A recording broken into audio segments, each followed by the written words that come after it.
Me parece que Cristina se está sumando, insisto, a lo que dijeron Agustín Rossi en el Parda Sur y Julio De Vido en Diputados. Fuerte controversia con el gobierno actual por la persecución y por los servicios de inteligencia, que es un viejo tema del cual hablamos y vamos a seguir hablando. Hay una frase más de Cristina, de que la podemos destacar. El método, perseguir o denunciar y hostigar o procesar o encarcelar. El objetivo, asustar y amedrentar a quienes no se van a callar frente a un plan económico que está haciendo estragos en el tejido social argentino. Ya nos acompaña el ministro de Educación de la Nación, Esteban Bullrich. Muchísimas gracias por venir. A ustedes, Damián. Muchas gracias. Comencemos por esta denuncia que hace la expresidenta. ¿Están persiguiendo al kirchnerismo? ¿Los están espiando, como denuncia la expresidenta?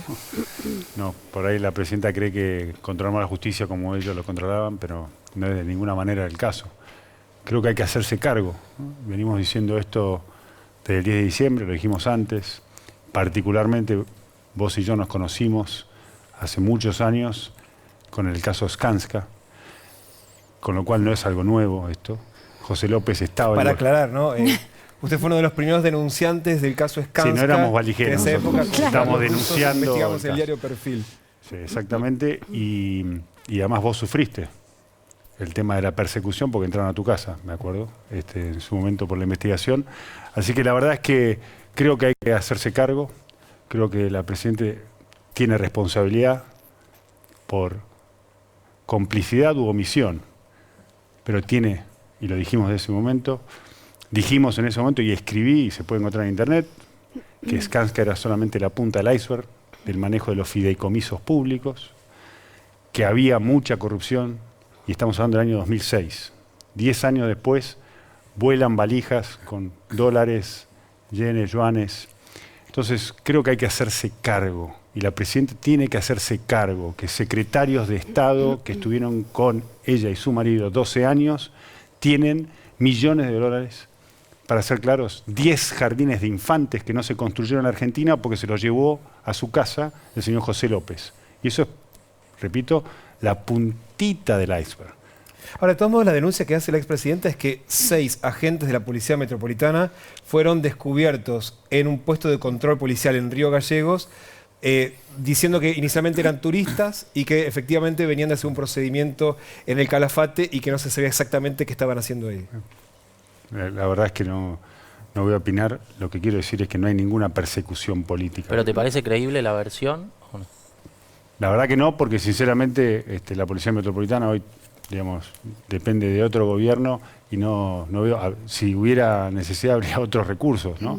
Que tiene la justicia a disposición. En su momento la Policía Metropolitana se utilizó porque la Policía Federal no respondía a los jueces en hacer los operativos en Santa Cruz. Fue por eso que en algún momento la misma justicia federal dictaminó uno de los jueces que fuera la metropolitana. No es el caso en este momento porque la Policía Federal le responde a la justicia. Y ministro, ¿y desde el gobierno ya se maneja una versión sobre lo que pudo haber pasado con esta violenta entrada a la casa de la familia Kirchner? No, la verdad que no particularmente, yo personalmente no lo tengo. Estamos preocupados porque no es solamente ahí, también en las últimas horas el ministro Federico Salvay ha sufrido un ingreso a su casa también.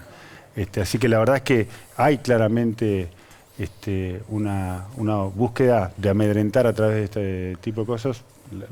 Pero ¿por qué es creíble lo de Salvay y no lo de...? No, yo no dije que fuera creíble, digo que también ha habido un ingreso, no dije que fuera creíble. Dije que lo que iba a decir ahora es que creo que es importante que la justicia investigue todos los hechos de violencia que de alguna manera se crea que pueden buscar amedrentar algún Ahora me tomo sobre esto que habla de la justicia. ¿Hay a su entender, alguna suerte de llamativo despertar de la justicia? Digo porque miembros del actual gobierno, estando en la oposición, denunciaron durante muchos años distintas cuestiones. Sí, sí. Y da la sensación que ahora que el kirchnerismo ha perdido poder, avanza la justicia. ¿No hay una llamativa lentitud?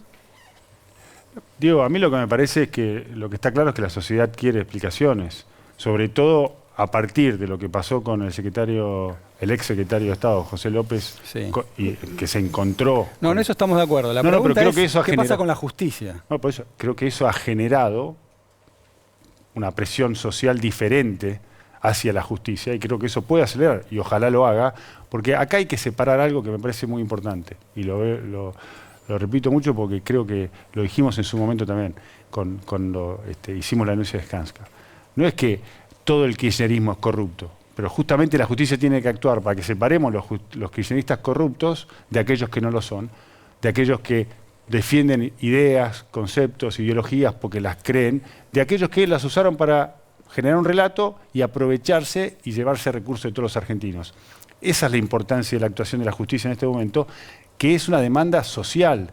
La gente está harta de la impunidad con la cual se vivió en la Argentina en los últimos años, porque todos sabíamos esto. Sí. La investigación de Skanska. No me está respondiendo la pregunta. Sí, le estoy respondiendo. Le estoy diciendo todos celebramos que actuó la justicia, en eso estamos todos de acuerdo. Pero es que no actuó todavía la justicia. La pregunta está es, empezando a actuar, no ¿qué actuó? pasó que durante tanto tiempo no actuó?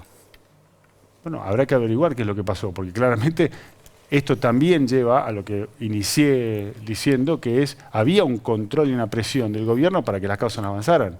José López tiene causa de denuncia personal mía y de Adrián Pérez, conjunta, en el 2006 por el caso Skanska. José López, el señor Daniel Cameron, que era el secretario de Energía, Fulvio Madaro, que estaba en Enargás, el señor Ulloa, que estaba en Nación Fideicomiso. Renunciaron por esa denuncia, Ulloa y Madaro, en realidad fueron relocalizados, pero tanto Cameron como López siguieron mucho tiempo siendo secretarios, López hasta el final de la gestión.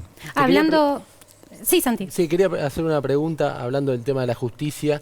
Si vos descartás que el gobierno tenga operadores en la justicia, porque desde las propias filas de Cambiemos, Carrió denuncia que Daniel Angelici, que es un hombre de íntima confianza de Mauricio Macri, opera en la justicia para activar o desactivar algunas causas. Yo creo que es difícil que eso hoy ocurra. Yo creo que hoy hay presiones de otro tipo. No creo que la misma composición judicial que era controlada por el kirchnerismo sea tan fácilmente transferible. Bueno, pero ha pasado con otros gobiernos. La justicia en general se mueve. Me preguntaste, yo te contesto. Me parece a mí poco creíble que sea tan fácilmente transferible y de hecho me parece que está reflejándose eso, que hay otro tipo de presiones. Me parece que hay una presión social hacia la justicia que es distinta a la que había hace 6 meses, como le decía recién a Diego. En el marco del avance de la justicia, justamente hoy se trasladó un poco la discusión a diputados ante la situación de decidir si finalmente la justicia podría o no allanar la casa de Julio De Vido. Finalmente se decidió que sí, pero hubo un tenso cruce entre los diputados Fernando Sánchez y Diana Conti. Lo vemos. Aclaradas las cosas, y a pesar de que la diputada Conti puede seguir gritando, vamos a discutir la procedencia de este proyecto. Diputada, por favor. Diputada, por favor. Vamos a discutir la procedencia de este proyecto y la vamos a fundar, presidente. Porque efectivamente la Constitución Nacional, ya lo dijo el diputado Tonelli, establece expresamente cuáles son las prerrogativas que tenemos los diputados para poder defender la Constitución a los representantes del pueblo. No defiende la Constitución a ningún investigado por corrupción. La Constitución no defiende delincuentes. Les da derecho de defensa. Ustedes están pagando la campaña sucia con guita de las corporaciones y devolviendo los favores. Así que, Sánchez, te digo... Ha finalizado. Te digo, Sánchez, que la vuelta de la vida gira y te vas a tener que meter la lengua donde ahora Gracias, diputada. no tenés pelota para metértela. Gracias, diputada. Bonito ejemplo el de la diputada Una auténtica Conti. Diana Conti, igual, hay que decirlo. Ahora, ministro, al margen del exabrupto y la discusión, había un argumento atendible de los diputados de la oposición. Decían, el juez de la causa no le pidió al Congreso de la Nación autorización para allanar y sin embargo se votó eso. Y lo interpretaron como que el Congreso estaba presionando precisamente a un juez federal. No, hay un escrito que leyó el diputado Tonelli durante el debate, en el cual el abogado del exministro De Vido, a pesar de que De Vido negó esto, pero el abogado del ministro De Vido pedía no ser allanado por los fueros. Igual son dos cosas distintas. Claro. No es un pedido de autorización al Congreso, que era el mecanismo institucional que se requería. Pero el abogado pedía ser protegido por los fueros, por lo tanto lo que el Congreso quiso expresar es que los fueros no evitaban que siguiera la investigación. Básicamente esa fue la razón por la cual se fundamentó el pedido del proyecto que impulsó el diputado Tonelli. Quería preguntarle... se volvió algo más bien simbólico este allanamiento, digamos, no tiene mucho sentido. Lo dijo el mismo después diputado, pero lo que nos parece importante, atendiendo a algo que también creo que plantea Diego, es plantear una cultura diferente respecto a esto. Porque queremos terminar con la impunidad y nos parece que hay que mandar señales claras. Lo dijo el diputado Tonelli, probablemente no se encuentre nada en el allanamiento, aunque sería bueno saber, digamos, los bienes que tiene debido, si se corresponden al nivel de ingresos que tuvo debido. Porque esto también es relativamente fácil de comprobar. Entonces, el allanamiento hasta puede servir para eso. Pero lo que quiero decir es que, aunque no se encuentre nada, el gesto y la señal de que los fueros en la Cámara de Diputados no protegen a los funcionarios es importante porque la Cámara de Diputados se ha convertido también en un lugar de refugio para exfuncionarios y la de senadores para expresidentes. Te quería preguntar, hablando de las señales, ¿no? Ustedes están pidiendo, todo el gobierno, que la gente confíe en el país y de hecho lanzaron un blanqueo. Quería preguntarte si vos y los demás ministros que tienen plata en el exterior, si están evaluando traer ese dinero como señal justamente de confianza en el país. Aclaremos, en mi caso son $22.000 en acciones, siempre declaradas, y $17.000 que tengo en la época que estudié 2 años en Estados Unidos, abrí una cuenta y la mantengo. Estoy pensando en traer los $17.000, no lo de las acciones porque no es un buen momento para venderlas. Entonces, podemos discutirlo con Ignacio después, pero no es un momento para venderlas. Entre otras tengo acciones de empresas argentinas compradas allá, porque en su momento... Y bueno, dijo Ignacio que era un buen momento, sí. Hoy estamos festejando. Pongámonos de acuerdo. ¿No son acciones argentinas? YPF no es un buen momento para venderla. Tengo acciones de YPF y no es un buen momento Pero para hay otras venderla. que no son de Confiamos en que va a andar empresas mejor. Están todas declaradas. Pero hay ministros que tienen mucha más plata.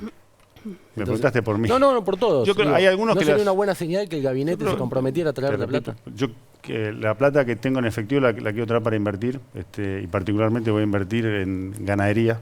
Es más detalle, para ser bien transparente. Creo que hay que apostar a la ganadería. Pero lo que hace cada ministro me parece es una decisión personal. Hay ministros que ya han hecho el cambio, han comprado bonos. Ahora, otros. pero no lo hablaron entre ustedes, digo, como mensaje Parece que político. es una decisión personal, Jessica. La verdad es que, digamos, creo personalmente... Para el que lo ve de afuera, vos decís, es una decisión personal, pero es un funcionario de primera línea del gobierno que tiene su plata en el exterior, que la tenía antes y que si la trae a la Argentina es porque se supo. Perdón, Jessica, y también tenemos el ejemplo de Carlos Melconian, que él dijo, yo tengo plata afuera y también voy a seguir teniendo plata afuera. El presidente del Banco Nación sostiene que va a seguir dejando sus ahorros afuera del país. Es mucho más lo de Melconian, porque además le hizo juicio por el tema de los fondos buitres. Al Estado. Al Estado Nacional. Yendo a la pregunta de Jessica, ¿por qué digo lo del análisis personal? Porque cada uno sabe en qué está invirtiendo y cómo fue la inversión. Digamos, la verdad que uno ahorra también pensando en el futuro de sus hijos, que es parte de lo que planteó Carlos. Y hay que ver si es el momento para dejar. Pero dicen que el futuro del país es en Argentina, por eso repatriar capitales Marcela, mediante el blanqueo. Marcela, yo lo voy a traer y hablo de mi persona. Lo que quiero es que en todo caso hablen con cada uno y les pregunten cuál es el rendimiento que espera la inversión. Porque, pero no hay visión política más de fondo, digamos, del gabinete, de lo que debe hacer un gabinete y de las señales que tiene que mostrarle al resto de la población, más allá de que entiendo que cada uno personalmente puede tener sus propias inversiones. La señal que está mandando el gabinete es el trabajo comprometido de tratar de resolver los problemas que recibimos y de hacer que a partir de la resolución de esos problemas Argentina crezca y que no solamente el gabinete esté motivado a traer los fondos, que ya está, porque créeme que hoy ser político honesto en la Argentina no es un buen negocio. ¿Tá? ¿Vos sabías, Esteban, que... Perdón, pero entonces, me parece importante, me parece muy importante que se entienda que la vocación nuestra es que se invierta en Argentina. En ese sentido creo que por lo menos yo estoy trayendo el dinero. Hay que predicar con el ejemplo, ¿no? Desde el gobierno. Pero lo hago todos los días, en forma transparente, creo que lo hacemos. No digo todo el gabinete, no usted, ministro. Pero todo el gabinete predica con el ejemplo en ser austeros en cómo nos conducimos, en ser transparentes en nuestros manejos, en declarar todas las cuentas, en presentar las declaraciones juradas, con lo cual... Bueno, pero ahí tenemos una disidencia, y de hecho hay varios dirigentes del kirchnerismo que están detrás de cámara, van a estar en un ratito, que dirán... pero el presidente Mauricio Macri no declaró en sus declaraciones juradas a las cuentas que aparecieron en los Panama Papers, en la empresa. No, lo que no declaró era que era miembro de un directorio por una empresa, pero no eran cuentas, separemos, ¿no? Por eso, y entonces, el presidente Macri además trajo hay una carencia de transparencia. No, ¿por qué? ¿Porque no estaba declarada? Bueno, pero porque, le explicamos, también, la empresa esta lo había puesto como director el padre, una empresa que no tuvo ningún funcionamiento, ya se aclaró el tema. Está la justicia. Pero existe eso. Está bien, perfecto. Está la justicia y el presidente dijo, estoy a disposición de la justicia. No adujo fueros, nada, cosa que hicieron otros. Y tampoco dijo que había persecución política cuando alguien llevó eso a la política, ¿no? Son diferentes actitudes de presidente y expresidentes. Pero te otro tema, sorprendió perdón, que ha enterarte generado... de eso. ¿Te sorprendió enterarte de que Mauricio era parte de una empresa offshore y que tenía cuentas en Bahamas? No me sorprendió porque la verdad que confío plenamente en Mauricio Macri. Yo quería retomar un poco lo que dijo Diego y preguntarte, Esteban, si no te hace ruido que Melconian haya cobrado bonos, haya hecho un juicio al Estado.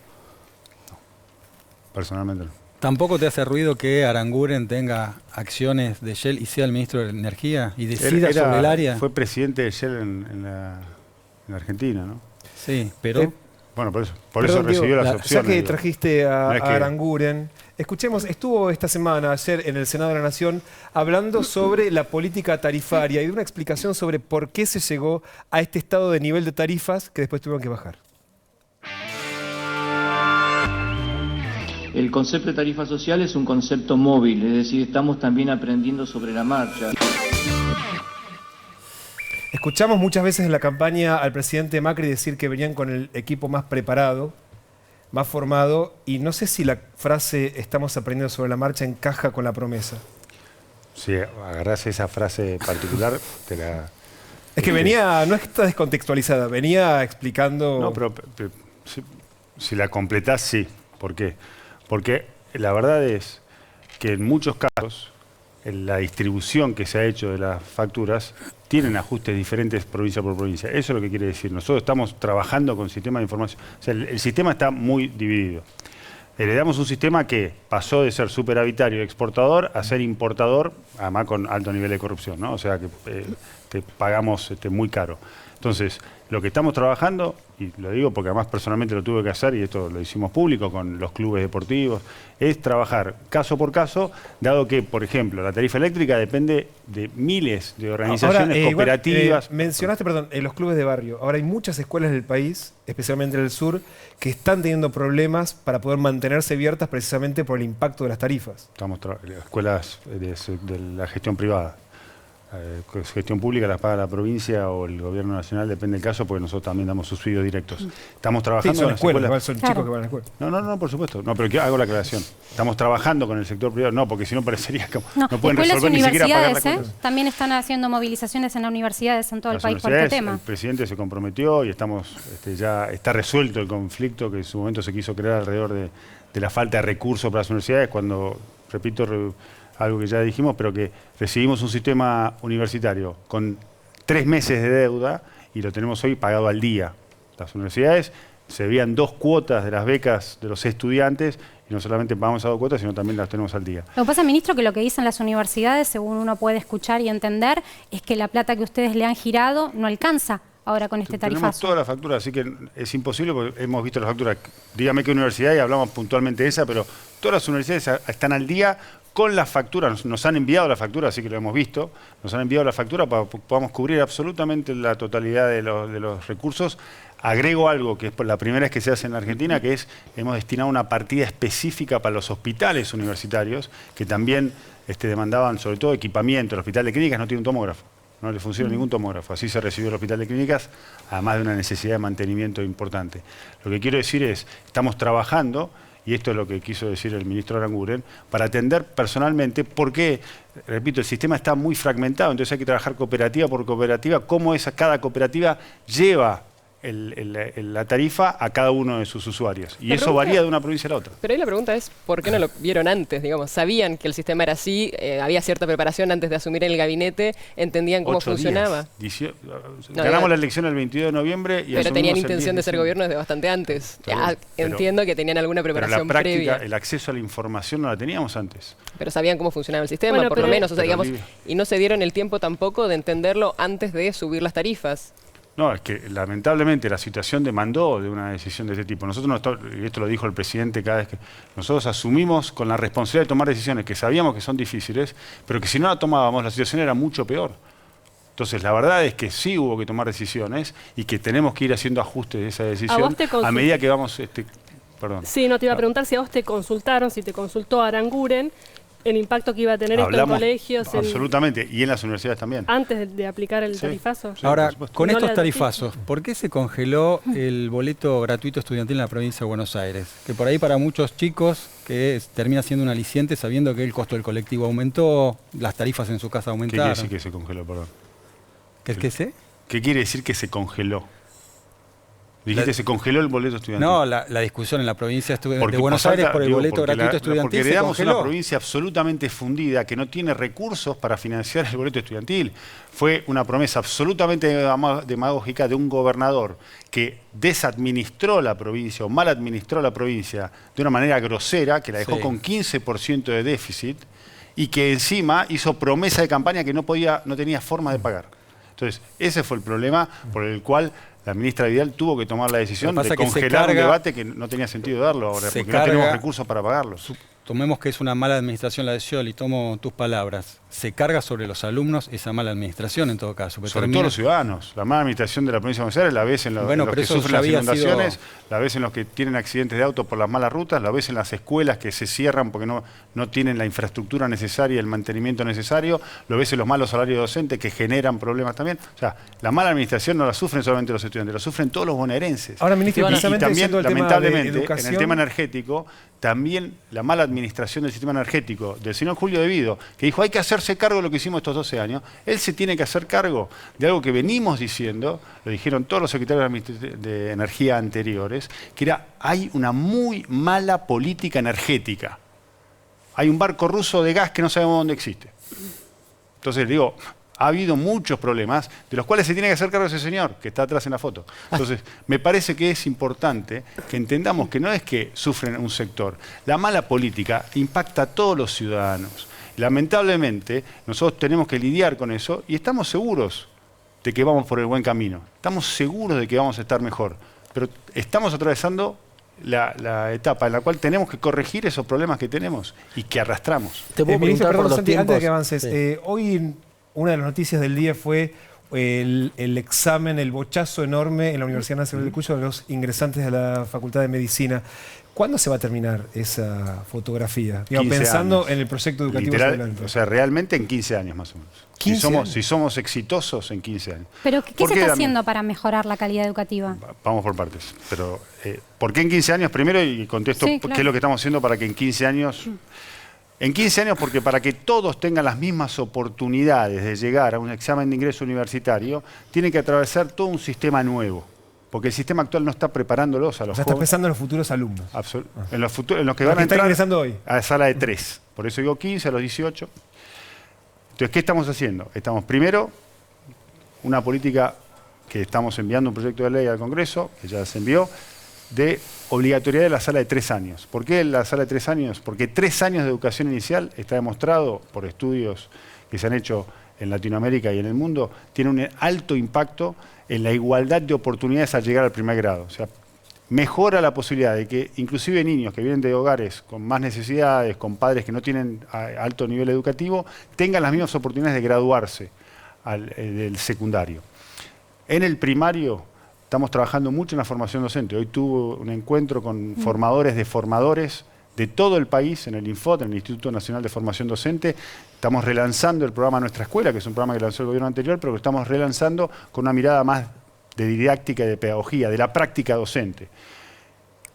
Queremos que se mejore porque cuando un joven llega a la universidad, como dijo la UBA, sin comprensión lectora, no es culpa ni de la universidad ni del secundario, es culpa de un primario que no le enseñó a leer.